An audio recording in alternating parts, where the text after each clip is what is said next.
우리 하나님의 영이 함께하는 사람 다윗에 대해서 시리즈로 살펴보고 있습니다. 여러분 기억하십니까? 다윗에 대해서 우리가 시리즈로 살펴본다고 하는 거예요. 오늘은 다윗에 대한 하나님의 영이 함께하는 사람 다윗 그 세 번째 시간입니다. 하나님의 영이 함께하는 사람 다윗 보니까 참 대단하다는 걸 볼 수가 있습니다. 그러면서 이 다윗의 삶을 보게 되면은 하나님께 쓰임 받는 것이 이렇게 멋있는 것이구나. 하나님께 쓰임 받게 되면은 이렇게 대단한 것이구나. 이렇게 큰 일까지도 하게 되는구나 하는 감동을 갖게 되었습니다. 하나님의 영이 함께하는 다윗, 악한 영이 가까이 하지를 못하죠. 그래서 다른 사람에게는 악한 영이 붙어가지고 그렇게 괴롭힘을 당하고 시달림을 당하는데 이 하나님의 영이 함께하는 다윗이 나타나게 되게 되면은 그 악한 영이 달아나버립니다. 쫓겨가게 되죠. 그리고 다른 사람들은 어떻습니까? 봐도 보이지가 않아요. 봐도 보이지가 않습니다. 그냥 하늘이고 산이고 그래요 이렇게. 그런데 하나님의 영이 함께하는 다윗은 보게 되면요 문제의 해결책이 보이는 거예요. 골리앗이 나타나니까 모든 이스라엘 나라 사람들은 너무 무서워가지고 벌벌 떨면서 숨어버리거나 달아나버리고 말하지 않습니다. 그리고 우리는 다 끝났다고 포기해버리는 그런 상황입니다. 그런데 다윗은 그 골리앗을 볼 때 이것이 이스라엘 민족을 블레셋의 손에서 구원할 방법이구나. 이것이 저 악하고 무서운 벌벌 사람들이 떨고 있는 골리앗을 물리칠 수 있는 방법이구나 하는 것들을 다윗은 보고 생각할 수가 있었습니다. 왜 그게 가능하다고요 여러분요? 하나님의 영이 함께하는 사람이기 때문에 가능한 것입니다. 그리고 하나님 중심의 삶을 살았고 참다운 예배자로서 온전히 살았던 것을 볼 수가 있습니다. 그리고 늘 감사하는 사람이었습니다. 감사가 끊이지 않았어요. 감사하는 사람. 그리고요 기도하는 사람이었고 그 기도가 어떻게 이루어졌다고 했습니까? 몇백 년이 지난 다음에 이 다윗의 기도가 몇백 년 동안 이루어지는 거예요. 하나님 아버지, 나와 우리 집안이, 우리 자녀들이 영원히 하나님 앞에 서게 하시고 복을 받게 하여 주옵소서. 이렇게 기도하는데 그 다윗의 기도가 몇백 년을 거쳐서 이루어지는 거예요. 그래서 이 다윗의 그 자녀들이, 다윗의 자손들이 계속해서 그 왕위를 이어가면서 하나님 은혜의 약속을 누리는 것을 볼 수가 있었습니다. 자, 우리가 이런 다윗의 모습만 보게 되면은 어떤 생각이 들어요? 많은 사람들이 이렇게 생각할 겁니다. 다윗이니까 그게 가능하지. 여러분들 그런 생각 안 가지셨어요? 다윗이 참 부러운데 다윗이니까 그게 가능하지. 우리는 죽었다 깨어나도 어렵다. 죽었다 깨어나도 나에게는 어려운 일이다. 나하고는 거리가 먼 일이다. 여러분 그렇게 느껴지십니까? 도저히 불가능하다고 그렇게 여겨지십니까 여러분?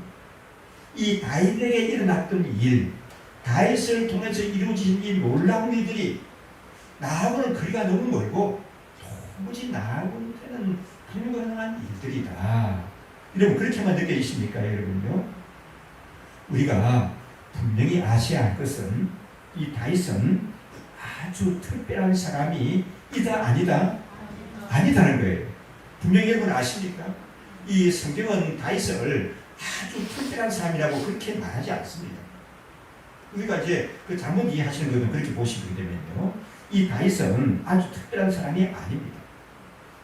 우리와 꼭 같이 연약한 사람이고 우리와 꼭 같이 죄의 유혹을 받는 사람입니다. 죄의 유혹을 받는 사람이에요. 죄의 유혹을 받아가지고 넘어지기도 했던 사람입니다. 야고보서에 보게 되면은 그런 얘기를 하죠. 야고보서는 기도의 능력을 얘기하면서 불의 사나이 누굽니까? 엘리야 선지자를 얘기하는데 이 엘리야 선지자도 우리와 다른 아주 특별한 사람이었다고 말하지를 않습니다. 한번 볼까요? 야고보서 5장 17절 말씀. 자, 함께 우리 PPT 읽습니다. 엘리야는 우리와 성격이 같은 사람이었는데 제가 비오지 않기를 간절히 기도한 적 3년 6개월 동안 악의 비가 많이 오고 그랬거든요. 그럼 이 엘리야는 아주 특별한 사람이다. 우리와 같은 사람이다. 우리와 같은 사람이다. 그렇게 얘기하고 있다. 그럼 이 다윗은 어떻습니까? 이 다윗은 이 엘리야라는 말 대신에 이렇게 넣어야 돼요. 다윗은 우리와 어떤 사람이라고요? 성정이 같은 사람이다. 여러분, 우리와 성정이 같다는 말이 뭘까요? 기분 좋으면 너무 기쁘고요. 속상한 일이 있으면요, 쳐지고요. 좋은 사람이 있으면 뭐 간이라도 빼주고 싶고요. 나쁜 사람이 있으면 그냥 막 죽이고 싶도록 미운 생각이 일어나기도 하고요. 그게 우리와 성정이 같은 사람이라고 그렇게 얘기를 하고 있습니다. 그리고 다윗이 그 자신을 잘 표현을 했습니다. 그게 사무엘하 7장에 나오는데 사무엘하 7장 18절 말씀 보면은 다윗이 자신을 어떻게 표현하는지 보십시다. 함께 읽습니다. 여호와 앞에 들어가 앉아서 가로되 주 여호와여 나는 누구오며 내 집은 무엇이간데 나로 이에 이르게 하셨나이까. 다윗이 왕이 되어서 누리는 것 또 주의 많은 것들 돌아보니까 참 이게 뭐냐 이거. 이게 어떻게 해서 내가 이런 자리에 오르게 되었는가.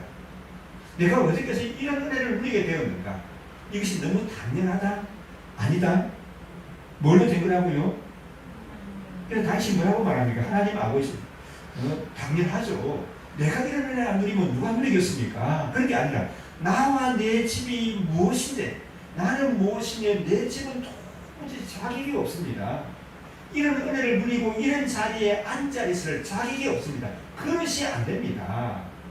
근데 나로 하여금 이런 은혜를 누리게 하십니다. 이게 다윗의 솔직한 고백이거든요. 그러니까 다윗은 자 말씀드린 건 뭡니까? 아주 특별한 사람이다? 아니다? 아니라는 거죠. 아니라는 겁니다. 오늘 사무엘하 11장 말씀을 보게 되면은 참 다윗도 별 수 없는 죄인이었구나. 다윗도 별 수 없는 연약한 사람이었구나 하는 것을 알 수가 있습니다. 이 다윗이 참 귀한데 우리 다윗을 얘기를 할 때 보게 되면은 이 점을 빼놓을 수가 없어요. 뭐냐 하면은 다윗도 뭘 했다고 하면 죄를 지었다는 사실을 우리가 빼놓을 수가 없습니다. 다윗이 죄를 범했는데 보통 사람은 생각할 수도 없는 그런 죄입니다. 이 사탄의 유혹에 그만 넘어가 버리고 말았습니다. 이 사탄의 유혹에 누가 넘어갔다고요? 다윗이 넘어갔습니다. 그래서 남편에 있는 여자와 넘지 못할 그런 선을 넘어버리고 말았습니다. 그리고는 거기서 끝나는 것이 아니고 그 죄를 감추기 위해서 그 여인의 남편이 전쟁터에 나가서 죽도록 내몰았어요. 그래서 그 여자의 남편 우리아가 참 의로운 사람인데 전쟁터에서 목숨을 잃게 했던 것입니다. 이 다윗이 이런 죄의 모습을 가지고 있었어요. 이런 죄악을 가지고 있었어요. 이런 연약함을 가지고 있었습니다. 그런데 이제 중요한 것은 뭐냐 하면은 다윗이 그런 죄 가운데 계속 머무르지 않고 벗어나는 거예요. 그것이 중요한 것입니다. 그래서 오늘 말씀은 이 다윗이 회개하는 모습을 잘 알려주는 그런 내용이거든요. 그리고 오늘 말씀 우리 집사님과 함께 우리가 봉독을 했는데 마지막 13절 말씀 한번 읽어보실까요? 다시 한번.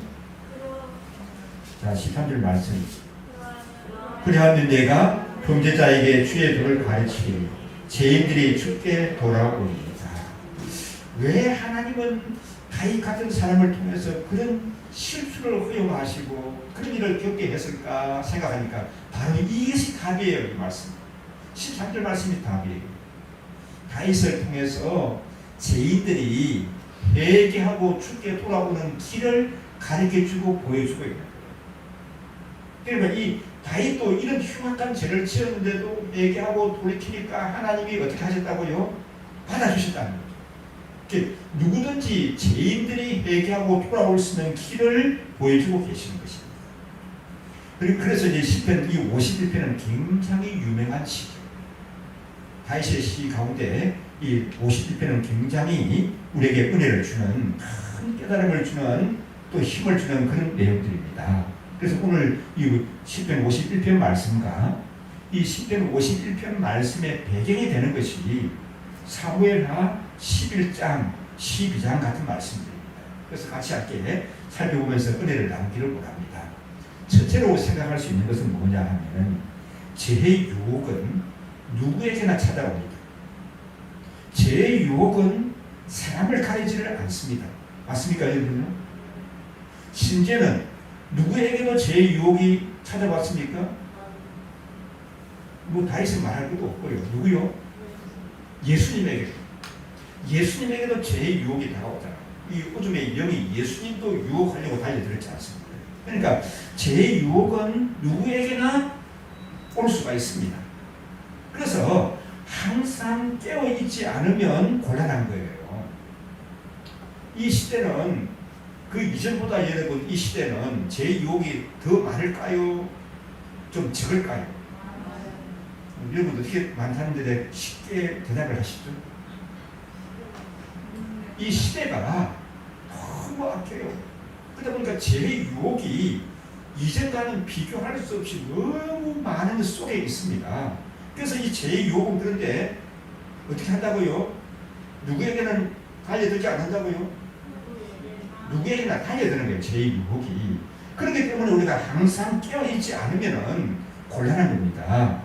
이 사무엘하 11장에 보게 되면은 다윗이 뭐에 빠졌다고요? 죄에 빠졌습니다. 이 때가 어떤 때인가? 이 다윗이 죄에 빠질 때가 어떤 때인가요? 다윗이 개인적으로 크게 성공했고요. 그 인생에 있어서 최고의 전성기를 누릴 때입니다. 다윗의 왕국도 안정이 되었고 최고조로 강한 왕으로 군림할 때가 바로 이때였습니다. 그런데 여러분 항상 이런 때가 어때요? 위험해요. 나라도 국가도 그렇습니다. 개인의 삶도 그렇습니다. 공동체도 마찬가지예요. 이렇게 흔히 말한 대로 잘 나갈 때 최고의 전성기를 누릴 그 때가 굉장히 위험하다고 하는 사실을 아셔야 하는 겁니다. 그래서 사도 바울께서 고린도 교회에 보내는 편지 가운데 보게 되면 이렇게 말씀하고 있습니다. 그런즉 선줄로 생각하는 자는 뭐라고 말하죠? 뭐 할까 조심하라, 넘어질까 조심하라. 고린도전서 10장 12절의 말씀인데요. 자, PPT 함께 보겠습니다. 그런즉 선줄로 생각하는 자는 넘어질까 조심하라. 지금 이 다윗의 왕국은 사무엘하 11장 그 정면에서 보게 되면은 서 있습니까? 넘어져 있습니까? 서 있죠. 최고의 전성기를 누릴 그런 때라고 했지 않습니까? 이게 최고의 전성기를 누릴 때인데 이때가 위험하다고 하는 것입니다. 이건 다윗이 여러분 이렇게 한번 생각해 보십시다. 다윗이 양치기로 있었을 때 같으면은 이런 유혹에 넘어갔을까요? 이런 유혹이 찾아오지도 않았을 것입니다. 그리고 또 이 다윗이 사울 왕에게 쫓겨다니면서 이스라엘을 맞아가면서 숲을 속에 자고 동굴 속에 자고 피난 다닐 때 같았다면은 이런 유혹이 있었겠냐는 말씀입니다. 이런 유혹이 있지 않았을 거예요. 그리고 다윗이 골리앗과 싸울 때 같았으면 이런 유혹이 있었을까요? 법궤를 옮기고 하나님을 찬양하고 예배할 때 같았으면 이런 유혹은 또 문제가 되지도 않았을 것입니다. 그러면 어떤 때 이런 유혹이 찾아왔습니까? 다윗이 참 성공할 때도 성공했습니다. 최고의 자리에, 사람으로서는 최고의 자리에 오를 만큼 올라갔습니다. 그래서 이 성공했다고 하게 되니까 다윗도 인간이기 때문에 어떤 마음이 듭니까? 자만하는 마음, 교만한 마음이 드는 것이죠. 그러고 보니까 또 어떻게 합니까? 안일에 빠지게 되시는 겁니다. 이 사람이 성공하게 되면은 자만에 빠질 수가 있고 또 거기에서 안일에 빠질 수가 있는 겁니다. 이게 다윗이 이렇게 자만에 빠지고 안일에 빠지고 성공에 도취해 있을 때 시험에 든 것입니다. 그러면 이 시험이라고 하는 것은 누구에게나 찾아오는 것이라고 했는데 어찌해야 됩니까? 그러면 어찌해야 됩니까? 그럼 이 시험을 우리가 어떻게 물리쳐야 되는가 하게 되면 어떤 형편에 있든지 우리 오늘 집사님 기도하시면서도 언급하시는데 우리 예수님을 주인 삼고 살아야 하는 거예요. 어떤 형편에 있든지 예수님은 뭐라고요? 주인, 예수님이 주인이시죠. 예수님이 주인이시죠. 주위에 보게 되면 요즘 경제적으로 어렵다고 하는데 또 소문에 들려오는 얘기가 뭐 어떤 사람은요 돈을 순식간에 뭐 100억, 200억을 벌었다는 사람도 있어요. 뭐 내 주위에도 보게 되면은 갑자기 이 사람이 돈을 많이 벌어가지고 외제차 자동차 저는 솔직히 말해서 그런 차 한번 타보고 싶거든요. 그런 차를 여러 대 가지고 있어요. 그 집에. 와, 집도 얼마나 큰지 화장실이 6개나 돼요. 그 집에 보니까. 갑자기 그런 사람도 있어요. 여러분요. 그런데 여러분 어떤 형편을 취하든지 우리가 몇백억이 아니라 몇천억을 갑자기 내가 모아가지고 성공한 그런 자리에 있다 할지라도 여전히 주인은 누구시라고요? 누가 주인이시라고요? 예수님이 주인이시라는 사실. 그걸 인정하게 되면은 이 죄의 유혹으로부터 우리 자신을 지킬 수가 있습니다. 우리가 참 어려움 가지고 궁핍한 가운데 있고 여러 가지 참 억압 가운데 있고 억눌린 가운데 있을 때도 여전히 누가 주인이시라고요? 예수님이 주인이시라는 이 사실을 인정하게 되면 거기서 물려서 살아가는 게 아니라 일어날 수가 있는 거예요. 일어날 수가 있어요. 그래서 끊임없이 어둠의 영은 우리를 공격하려고 노리고 있는데 어쨌든 하면은 늘 예수님이 주인이라는 사실을 아시는 겁니다. 그리고 또 어떻게 되는가 하면은 예수님을 주인으로 여기고 두 번째는 깨어 있어야 합니다. 깨어 있어야 합니다. 그래서 야고보 베드로 사도는 이렇게 얘기합니다. 베드로전서 5장 8절을 잘 하는 말씀이죠. 자, 함께 한번 읽겠습니다. 근신하라 깨어라 너희 대적 마귀가 우는 사자같이 두루다니며 삼킬자를 찾나니 그랬습니다. 이 어둠의 영이 우는 사자같이 무섭게 위협하고 달려들기도 하지만 너무 교모해요. 때로는 어떤 모습으로 나타난다고요? 가장 아름다운 모습으로 광명의 천사로 가장하고 있습니다. 그래서 이 속이는 영들이 요즘은 굉장히 많이 활동을 하는데 저는 요즘 이런 얘기 많이 듣지 않습니까? 보이스 피싱으로 인해서 피해 당하는 사람들이 엄청나게 많다는 거예요. 그게 뭐냐면 다 배우에 속이는 영이 있는 거예요. 유혹한 영이 있는 거거든요. 이 어둠의 영이 무섭게 이렇게 위협하기도 하지만은 아주 교하게 달콤한 말로 그럴듯하게 해가지고 깜빡 쏘가 넘어가버릴 수밖에 없는 깜빡 내가 마음을 뺏기게 만드는 이런 걸로 달려든다는 말씀입니다. 그래서 어떻게 된다고요? 어떤 형편에 처하든지 간에 누가 주인이시다? 예수님이 주인이시다. 그 생각을 하십시오. 그럼 그래서 예수님은 주인이시기 때문에 예수님이 어떻게 하실까? 그리고 항상 깨어 계시게 되면은 이런 악한 것들의 유혹이 지속되고 악한 것의 유혹은 사람을 가리지 않고 달려들지만은 우리가 거기서 이겨낼 수가 있는 것입니다. 다윗의 이 말씀을 통해서 주시는 교훈을 생각하게 되면은 두 번째로는 다윗은 즉시 회개했습니다. 어떻게 했다고요? 예, 회개했는데 어떻게 했다고요? 즉시 회개를 했습니다. 사무엘하 12장에 보면은 죄를 짓고도 끈끈하게 살아가는 다윗 임금에게 하나님께서 찾아오십니다. 이게 중요해요, 여러분요. 하나님께서 찾아오신다고 하는 게 중요해요. 하나님이 그냥 내버려 주시면 정말 곤란합니다. 그런데 이 다윗을 하나님은 내버려 주지 않고 하나님은 찾아오시는 거예요. 찾아오시는데 뭘 통해서 찾아오시는가 하면 누구를 들어 쓰십니까? 나단 선지자를 통하여서 하나님은 찾아오십니다. 죄를 짓고도 죄인 줄 모르고 살아가는 거예요. 사람이 그렇습니다. 죄가 뒤집어 씌우게 되면 두꺼운 줄도 몰라요. 죄를 지은 줄 모르고 살아가는 겁니다. 이 나단 선지자를 통해서 주께서 찾아오셔서 말씀하십니다. 다윗 왕에게 그 왕국에서 있을 수 있는 그런 재미나는 얘기를 비유로 듣는 겁니다. 자, 한 도시에 큰 부자가 있었고 또 아주 가난한 사람이 살고 있었습니다.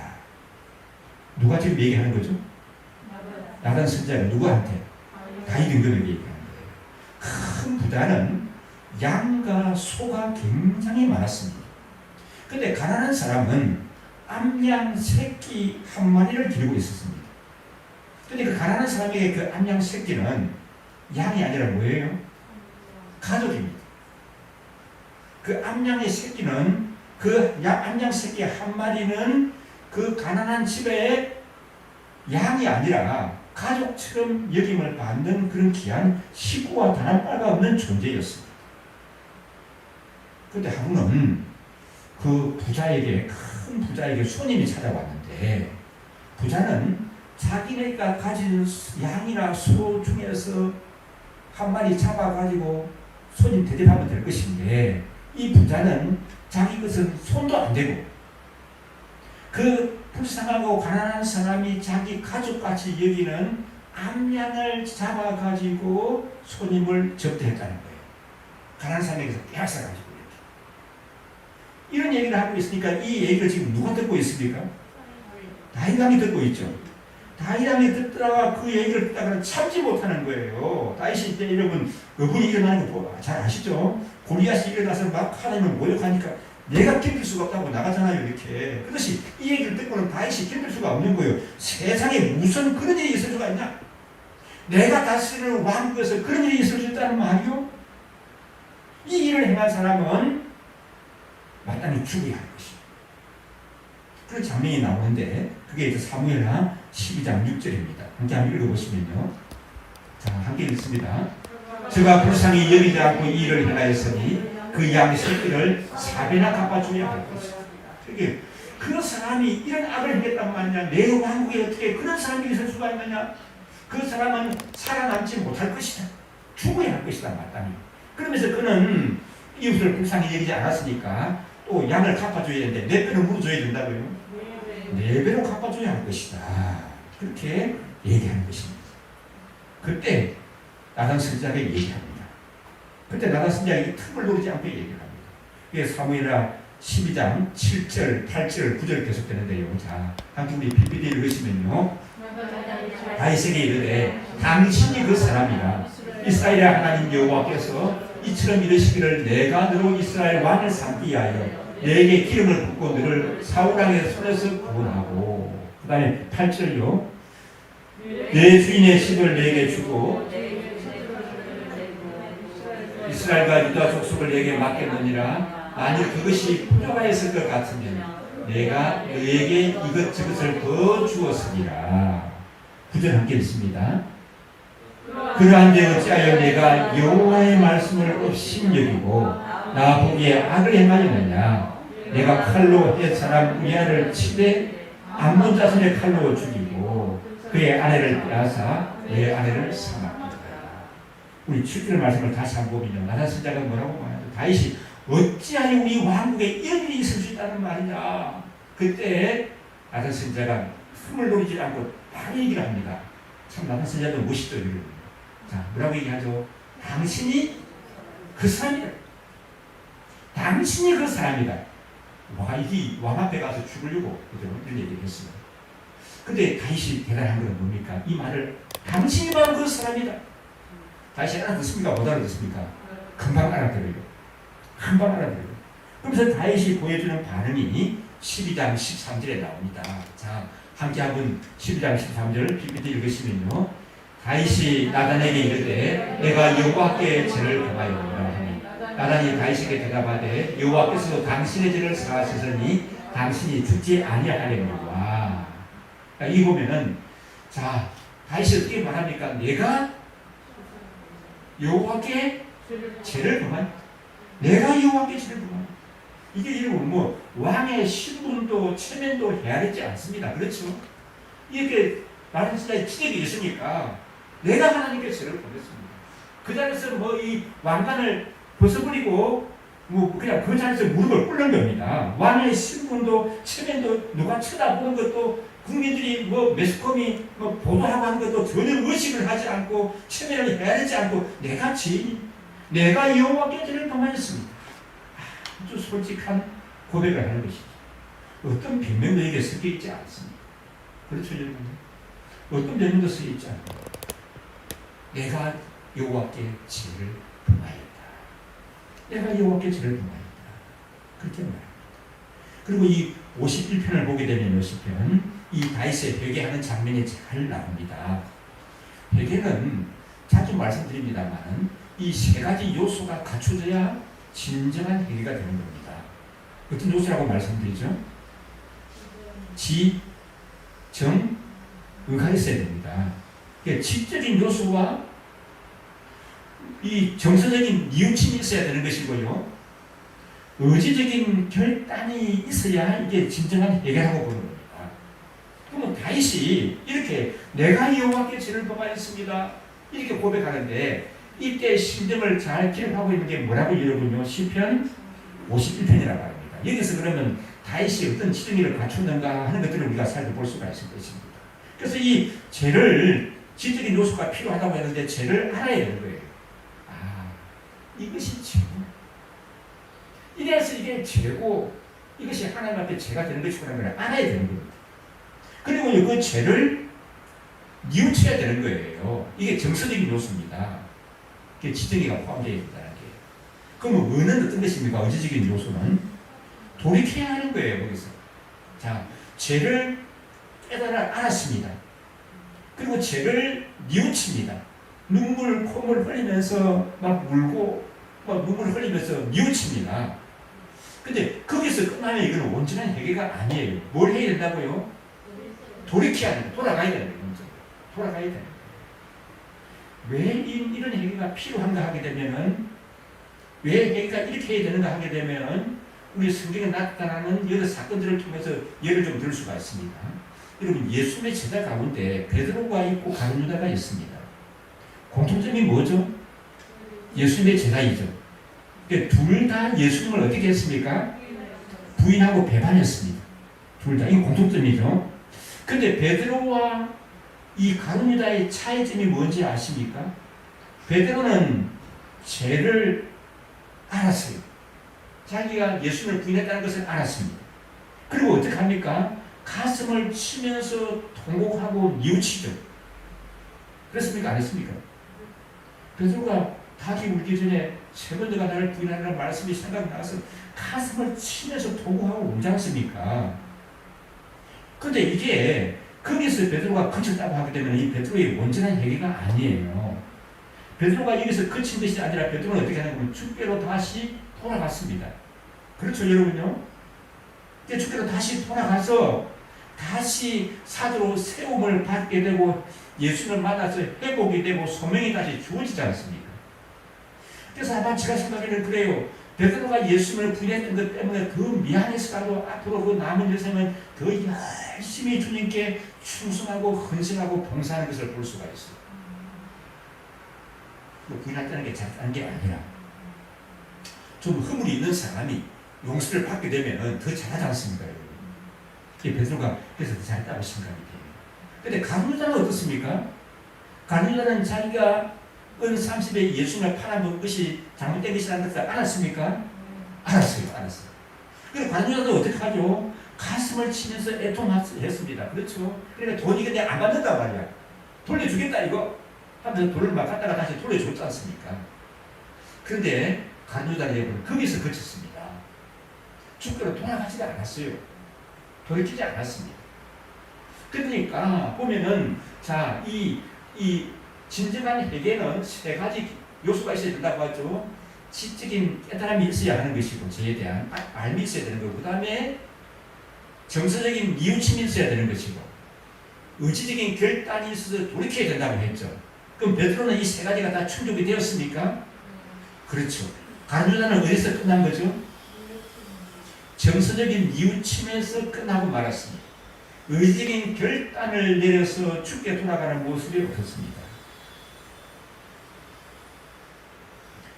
회개하는 다윗의 모습을 오늘 시편 51편이 우리에게 잘 보여주고 있습니다. 우리 성경을 잘 펼치시고 한번 볼까요? 51편 3절, 5절 말씀, 3절 말씀 함께 읽습니다. 우리.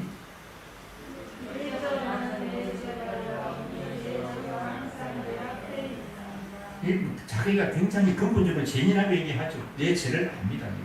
내 죄가 항상 내 앞에 있습니다. 그리고 5절에 보게 되면 뭐라고 또 고백합니까? 함께 읽으실까요?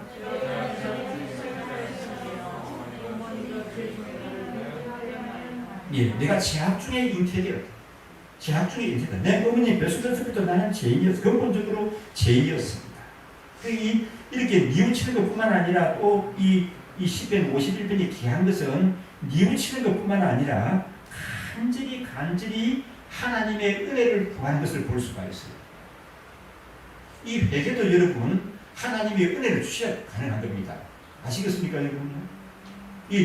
이해가 되시나요, 여러분요? 하나님의 은혜를 주셔야 된다고 하는 거. 모든 것이 그런 거거든요. 우리가 기도하는 것도 여러분 어떻습니까? 하나님의 은혜를 주셔야 기도할 수가 있어요.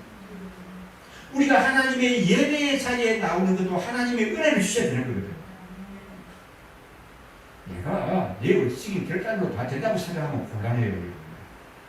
우리가 참다운 예배자가 되는 것도 하나님의 은혜를 베풀어 주셔야 가능한 거예요. 이게 다윗이 이렇게 회개하고 깨달음을 가지고 가슴을 치면서 무릎 쓰고 울죠. 성경 다른 부분에 보면 죄를 뒤집어 쓰고 옷을 찢으면서 왕의 신분을 다 잃어버리고 통곡을 하면서 울면서 회개했다고 말합니다.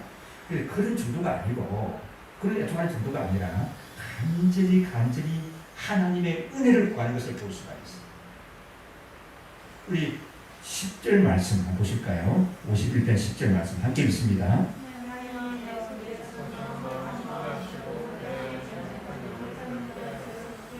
예, 이제 이 51편에 보면 세 가지 이제 간절히 구하는 걸 볼 수가 있는데 뭘 구합니까? 내 안에 정직한 영을 허락하여 주옵소서.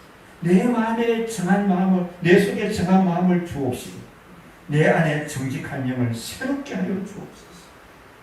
근본적으로 나는 재성을 가진 인간이 될 수 없는 죄인이에요. 나로서는. 하나님 아버지, 내 속에 정한 영을 새롭게 하여 주옵소서. 내 안에 정직한 영을 새롭게 하여 주옵소서. 이 다윗의 간절한 기도입니다. 두 번째는요, 51절의 말씀인데, 자, 뭘 구하는지 보십시오. 함께 읽습니다. 51편 11절 말씀. 11절.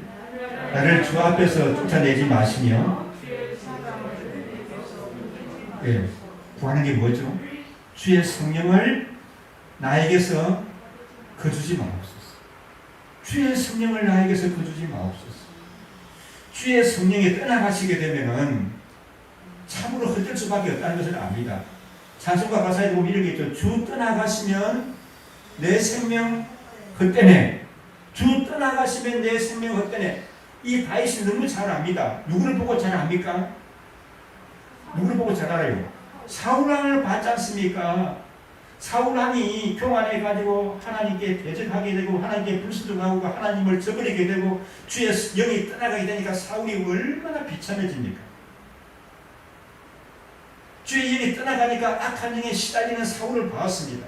그리고 사울의 말로가 그 집안이 얼마나 비참하게 끝나는지를 다윗은 알고 있습니다. 그리고 이게 굉장히 두려운 거죠. 하나님 아버지요, 주의 영을 나에게서 거두지 마옵소서. 주의 영을 나에게서 거두지 마옵소서. 그렇게 간구하는 것을 봅니다. 그 다음에 세 번째는 12절 뭘 구하는지 보십시오. 함께 읽으실까요? 주의 구원의 즐거움을 내게 회복시켜 주시고 차분한 심령을 주사 나를 붙드소서. 뭘 어떻게 회복시켜 달라고요? 구원의 즐거움, 주의 구원의 즐거움을 회복시켜 주옵소서. 주의 구원의 즐거움을 회복시켜 주옵소서. 주의 구원의 즐거움을 회복시켜 주옵소서. 여러분, 구원의 기쁨을 가지셔야 합니다. 여러분, 구원의 기쁨이 있으십니까?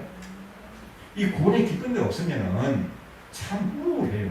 특히 코로나 팬데믹 같은 이런 것이 오래 지속되게 되면 구원의 기쁨을 잃어버리게 되고 구원의 기쁨이 좀 이게 약해지게 되면 굉장히 우울에 빠지게 되고 불안하게 되어집니다. 다윗은 하나님 아버지요, 내가 죄를 두겠습니다. 주의 영을 나에게서 거두지 마옵시오. 주의 영을 거두지 마옵시오. 주의 구원의 즐거움을 나에게 회복시켜 주옵소서. 이런 간구를 드리고요. 그리고 진정한 회개는 뭐 하는 거라고 했습니까? 죄에서 돌이키는 거라고 했죠. 그리고 반복하지 않는 거예요. 죄에서 돌이켰다고 하면서 자꾸 그 짓을 반복한다고 하게 되면 이건 뭐예요? 진정한 회개이다 아니다? 아니에요. 그럼 다윗이 어떻게 죄를 반복하지 않았는지 볼 수 있는 게 장면이 나옵니다. 이 다윗은 이렇게 시편 51편에서 회개한 이후에, 바세바 사건 이후에 다윗은 정말 전혀 죄를 짓지 않고 살았다, 뭐 그렇게 볼 수는 없겠지만 이 동일한 죄를 반복하지 않아요. 그 장면을 볼 수 있는 것이 열왕기상 1장 3절 4절의 말씀입니다. 자, 함께 한번 우리 보실까요? 열왕기상 1장 3절 4절 말씀 함께 읽습니다.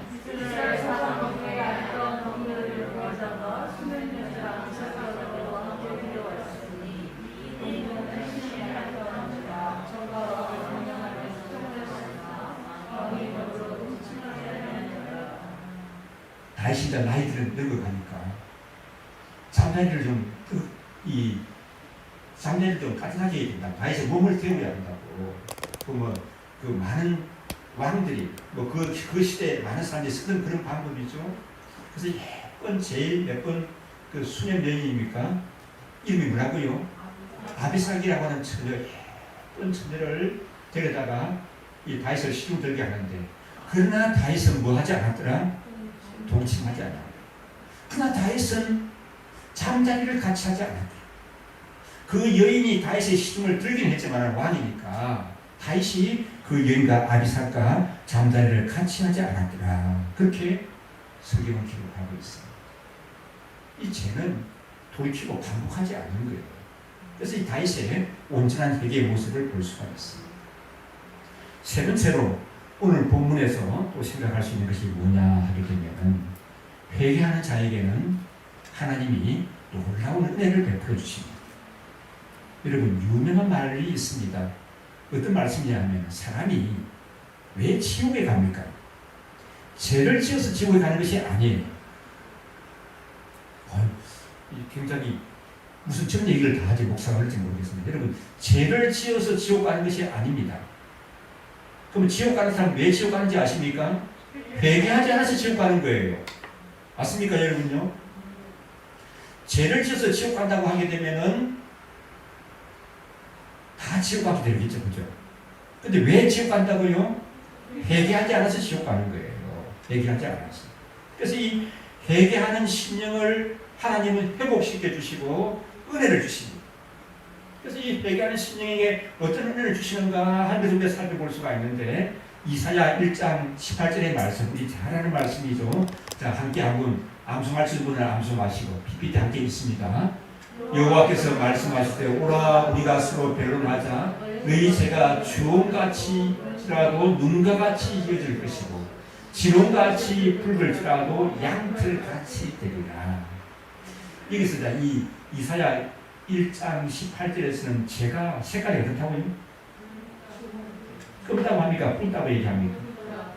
또 우리 찬송가 가서 보면 죄가 끔다고 얘기하죠. 먹보다 더 금은 끔다고 얘기하죠. 이것은 뭐라고 했습니까? 붉다. 그 붉은데 뭐같이 붉다고요? 주홍같이 붉고, 또 뭐같이 또요? 진홍같이 붉다. 주홍같이 붉고 진홍같이 붉고 아주 새빨갛다는 거죠. 그런 죄를 우리가 지었다 할지라도 우리가 돌이키게 되면은 그 죄가 주홍같다 할지라도 뭐같이 희어진다고요? 눈과 같이 희어질 것이고, 진홍같이 붉은 죄를 할지라도 뭐같이 된다? 양털같이 희게 된다 말씀하셨습니다. 여러분 아멘이십니까? 또 시편 103편 12절에 보면 이렇게 말씀합니다. 자, 함께 우리 읽습니다. 동이 쇠에서 먼 것 같이 우리 죄가를 우리에게서 멀리 옮기셨으며. 회개하고 돌이키는 사람에게 죄를 어떻게 하신다고요? 동이 쇠에서 먼 것 같이. 여러분, 정반대되는 게 뭡니까? 동서죠. 동서. 남북이라는 얘기 잘 안 하고 동서로 많이 얘기하죠. 동이 쇠에서 먼 것 같이. 그 시간 나도 남북은 별로 시간이 안 나는데 동서는 매일 시간이 나도 그렇죠. 해가 뜨는 곳이 동쪽이고 해가 지는 정반대쪽이 서쪽이지 않습니까? 사람들이 너무 분명히 알죠. 동이 쇠에서 먼 것 같이 우리 죄를 어떻게 한다고요? 옮기신다. 어떤 사람에게? 회개하는 사람. 요한일서 1장 9절에 말씀합니다. 자, 함께 한번 읽으실까요? 만일 우리가 우리 죄를 자백하면은 저는 미쁘시고 오로사 우리 죄를 사하시며 모든 불의에서 우리를 깨끗게 하실 것이다. 모든 불의에서 우리를 깨끗한 그 죄를 용서해 주시는 것뿐만 아니라 다시 그 죄를 반복하지 않을 수 있는 그런 은혜를 우리에게 허락해 주시다는 그런 말씀입니다. 여러분 아멘이십니까? 아멘. 히브리서 8장 12절에 얘기합니다. 한 장 보실까요?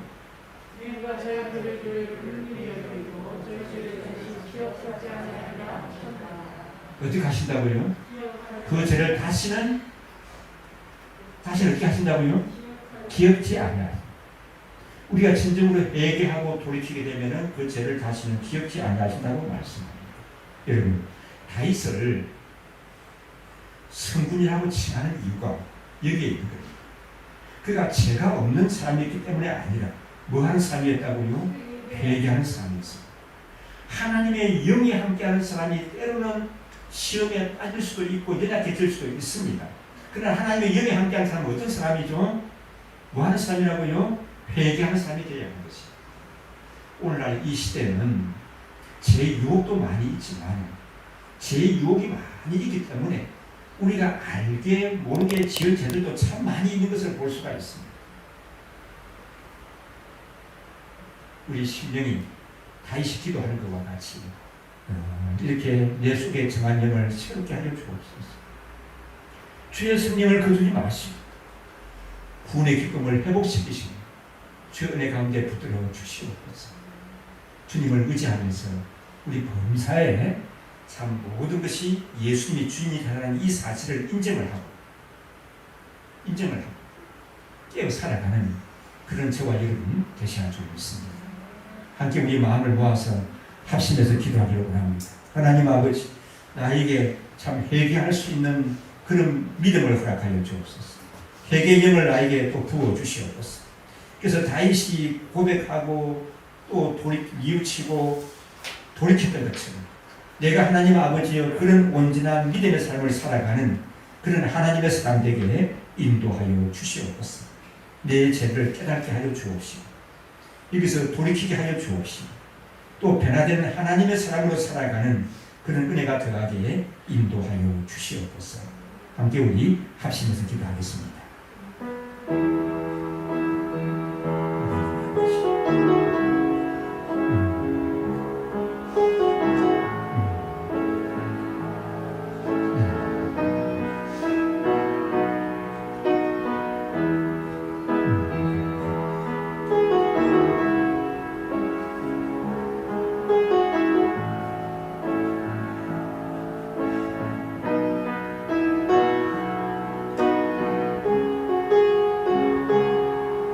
정직한 영을 세우게 하시오.